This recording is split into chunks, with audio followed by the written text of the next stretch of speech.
dream. I was flying high, I was feeling fine. I won't be put in line, 'cause I'm ready to do my time. Simply Financial with Christopher Calandra, Certified Financial Planner, is an innovative, comprehensive, informative, and cutting-edge podcast that discusses financial topics ranging from personal finance, economics, politics, and personal growth. Simply Financial will cover intriguing and thought-provoking questions so that the listener can simply increase their financial IQ. I'm your host, Christopher Calandra, for the Simply Financial podcast. This is season number 3, episode number 10. Thanks for joining me today. The title of today's show is, Where's the Recession? Whatever happened to the recession calls that we heard just a few short weeks ago? I'm recording this in the latter part of February, and back in the fourth quarter of 2018, there was increasing worries about a recession.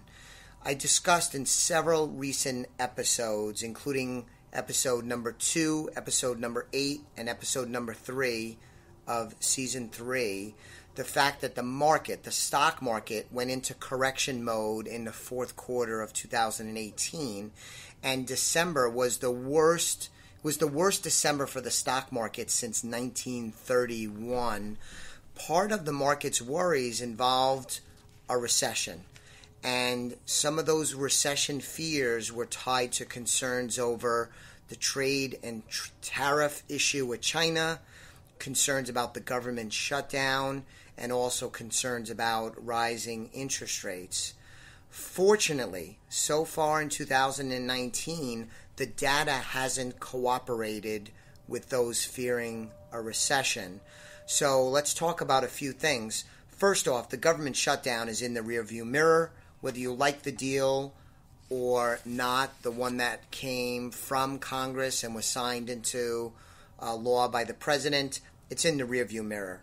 Interest rates are expected to rise, but much more slowly than originally forecasted, and Federal Reserve Chairman Jay Powell has been consistent in his messaging on this, and there has been increasing optimism that a trade deal with China will get done. I am very optimistic about that. I have read a number of articles and research about this subject, ranging from those that think it's going to get really bad to those that think it's going to be the greatest trade deal ever.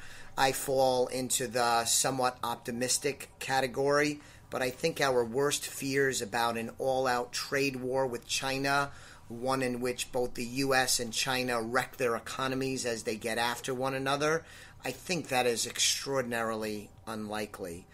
What I'll also point out, some of the other data that hasn't cooperated with the recession worries is the fact that in January, the United States created 304,000 jobs, and that was higher than economists expected. You typically are not at the precipice of a recession when you have such strong job growth. By the way, let me just take a step back, just so we're all on the same page. A recession officially is defined as 2 consecutive quarters of negative economic growth. And we have not had even 1 quarter of negative economic growth for quite a while. You'd have to go back into the earlier days of President Obama's administration. You have to go back a while. I don't know the exact time. Now, if you get 1 negative quarter, it is fair to say that it's reasonable to expect a second one would follow on.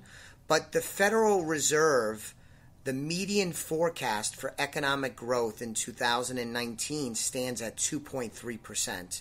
Now, that's not a great number. Personally, I think that's too low, and I would wager to say that we actually outperform that median forecast. But that's quite a ways away from 0% or negative GDP growth. Another thing that I'll point out is that with the strong jobs picture in the United States, having created another 304,000 jobs, is the fact that we have the highest share of adults working since 2008. So one of the things, and I've talked about this on my radio show, which is the Business Buzz, that's been rebranded as Carnivore Radio, And during President Obama's administration, it was one of the things that bothered me about the employment picture. And that's the following, is when you look at unemployment, the mainline number you see in the news is a little misleading, because if somebody drops out of the workforce, meaning that they stopped looking for work, they're not counted in the unemployment numbers. So if you have somebody that, say, graduated college and is looking for a job, and they happen to be interviewed by the government, they say, I'm looking for a job, but I can't find one, they would count in the unemployment number. But if the next month they call and the person says, hey, you know what, the job market is so bad, I stopped looking, I'm just going to hang out in my parents' basement, believe it or not, they're not counted in the mainline unemployment number you see reported on the news. And so you can track that in other ways, and one of the ways is a participation rate. So that's basically what's the percentage of the working age population that's in the workforce. And obviously a higher percentage, a higher participation rate indicates some health. It's an indication that there's health in the economy and in the job market. And that's what I'm speaking to here, the participation rate.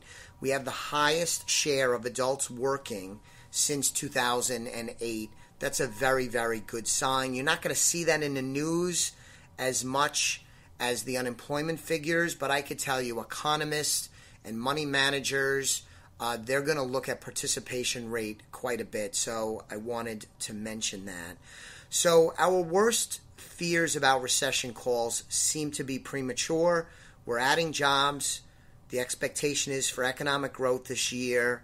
The government shutdown is now in the rearview mirror. Interest rates seem set up to rise, but much more slowly and gently than feared back in the fourth quarter, which amazingly is just a few short weeks ago. And then again, I mentioned trade fears with China seem to be waning and optimism growing about us getting a deal with them. One of the many economists that I follow regularly is through a company called First Trust. He's Brian Westbury. He's been around a long time. I like him a lot. He had in one of his recent reports that I read kind of a snarky statement, but I thought it would be an appropriate way to end today's podcast. What he said was, those predicting the next recession are going to be waiting a while before they finally get one right. I agree with Brian Westbury. I do not believe we're on the verge of a recession. Those fears were overblown in the fourth quarter, and now that we've got some early data in 2019, I think that position is reinforced. We will eventually get to a recession, but I don't think we're on the verge of one today. I agree with Brian Westbury. Thanks for joining me on today's episode. Please go to www.elliottwealth.com. Get more information about me and the rest of the team here. Sign up for a complimentary consultation where we could discuss how we can help you win with money. And as always, I would appreciate it if you haven't already, subscribe to the podcast. If you know of anyone who would appreciate the podcast, let them know about it so they could subscribe also. I'll be back with you soon. Thanks, and have a great day. The views expressed are not necessarily the opinion of SagePoint Financial Incorporated and should not be construed directly or indirectly as an offer to buy or sell any securities mentioned herein. Investing is subject to risks, including loss of principal invested. Past performance is not a guarantee of future results. No strategy can assure a profit nor protect against loss. Please note that individual situations can vary. Therefore, the information should be relied upon when coordinated with individual professional advice. Please note, the information being provided is strictly as a courtesy. When you link to any of the websites provided here, you are leaving this website. We make no representation as to the completeness or accuracy of the information provided at these websites, nor is the company liable for any direct or indirect technical or system issues or any consequences arising out of your access to your use of third-party technologies, websites, information, and programs made available through this website. When you access one of these websites, you are leaving our website and assume total responsibility and risk for your use of the websites you are linking to. Securities and advisory services are offered through SagePoint Financial Incorporated, member FINRA SIPC. Insurance services offered through Elliott Wealth Management, LLC, not affiliated with SagePoint Financial. Simply Financial is part of the Exvadio Podcast Network.